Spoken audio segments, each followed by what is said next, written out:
Bueno, vamos a meternos de lleno en uno de los mayores misterios de la biología, los componentes fundamentales de la vida.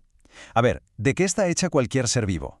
La respuesta, la verdad, ha tardado milenios en descubrirse y es bastante más rara de lo que podríamos pensar. Para empezar, vamos a pensarlo a una escala un poco más personal.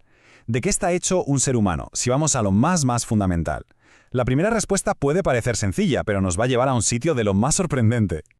Este número es un buen punto de partida. 30 billones. Sí, como suena. Es la cantidad aproximada de células humanas que forman un cuerpo promedio. Una cifra astronómica que ya nos da una idea de la complejidad que llevamos dentro. Pero ojo, que esto es solo el principio de la historia. Y aquí viene el primer giro inesperado. 38 billones. Ese es el número de bacterias que viven en nuestro interior. Así es, los organismos que no son nuestros nos superan en número. Somos, en esencia, una colonia andante. Y aquí el misterio se vuelve aún más profundo. Siempre se nos enseña que nuestras células son complejas, con su núcleo, su ADN, ¿verdad? Pues resulta que la inmensa mayoría de nuestras células, el 84%, son glóbulos rojos. Y lo más increíble de los glóbulos rojos es que para hacer bien su trabajo, al madurar expulsan su núcleo. Así que la mayor parte de lo que nos compone ni siquiera sigue la regla básica de lo que consideramos una célula humana completa. Claro, que esta comprensión tan detallada que tenemos es muy reciente. Para entender su importancia tenemos que viajar atrás en el tiempo, a una época en la que ni se sabía que existían las células. Y las respuestas venían más bien de la filosofía y de la lógica. Durante milenios, las mejores mentes intentaron descifrarlo. Desde el antiguo Egipto, pasando por la idea de Pitágoras de que todo estaba hecho de 4 elementos, hasta la teoría de los 4 humores de Hipócrates, que dominó la medicina por completo. Fue Galeno, en la Roma del siglo II, quien consolidó todo este conocimiento. Pero claro, sus estudios se basaban en disecciones de animales, como monos, y aún así sus conclusiones se convirtieron en un dogma que duró más de 1000 años. A la izquierda, la teoría de los humores, una idea abstracta sobre el equilibrio de unos fluidos que determinan la salud y hasta el temperamento. A la derecha, la realidad microscópica, un universo complejo y estructurado de células. Durante siglos, solo se podía ver el mundo de la izquierda. Pensemos un segundo en el peso de esa tradición. 1500 años. Estas teorías no eran simples conjeturas, eran el fundamento de la medicina. Para derribarlas, hacía falta algo verdaderamente revolucionario, una herramienta que permitiera ver lo que hasta entonces era invisible.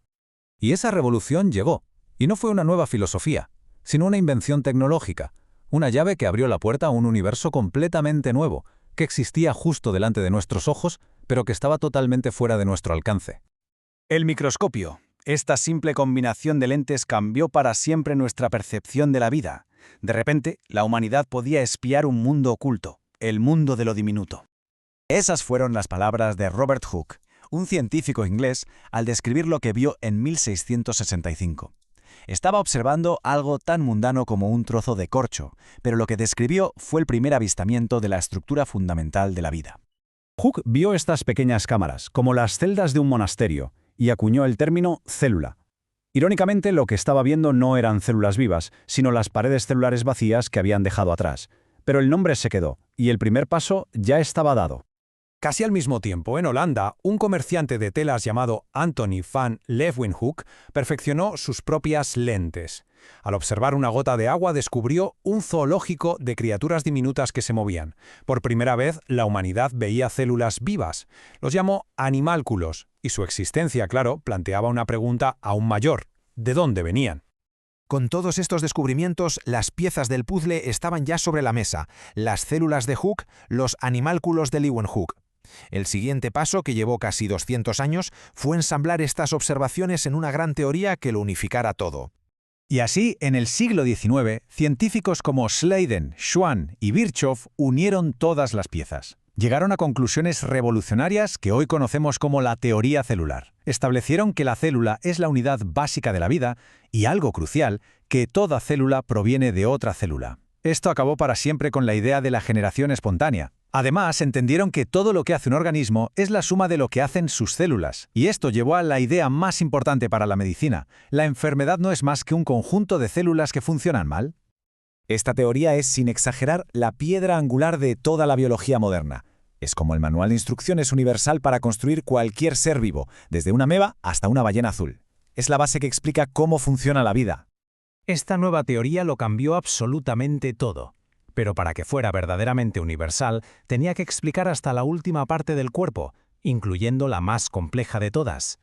La teoría celular parecía aplicarse a todos los tejidos vivos que se examinaban. Músculos, piel, hojas de plantas, todo estaba hecho de células. Pero había una excepción aparente, una que era tan compleja y enrevesada que parecía desafiar la regla: el cerebro y los nervios. Esto desencadenó una de las grandes batallas de la historia de la ciencia. Por un lado, el italiano Camillo Golgi, con su revolucionaria técnica de tinción, propuso la teoría reticular. El sistema nervioso era una red continua, inseparable, una gran excepción a la regla. Pero por otro lado, un español, Santiago Ramón y Cajal, usando la misma técnica de Golgi pero con una genialidad interpretativa, defendió la doctrina de la neurona, que el cerebro, como todo lo demás, también estaba hecho de células individuales. La diferencia en su visión era asombrosa. A la izquierda, la interpretación de Golgi mostraba una red fusionada. A la derecha, los increíblemente detallados dibujos de Cajal revelaban neuronas individuales separadas por pequeños espacios. Los dibujos de Cajal eran tan precisos y la evidencia tan abrumadora que finalmente demostraron que tenía razón. El sistema nervioso no era una excepción. La teoría celular era, de hecho, universal. Y esta idea, que el cerebro está formado por unidades individuales que se comunican, es la base de toda la neurociencia moderna e incluso inspira hoy el diseño de las redes de inteligencia artificial. Y así cerramos el círculo. Hemos pasado de las ideas filosóficas de los antiguos griegos a la comprensión de que somos un ecosistema.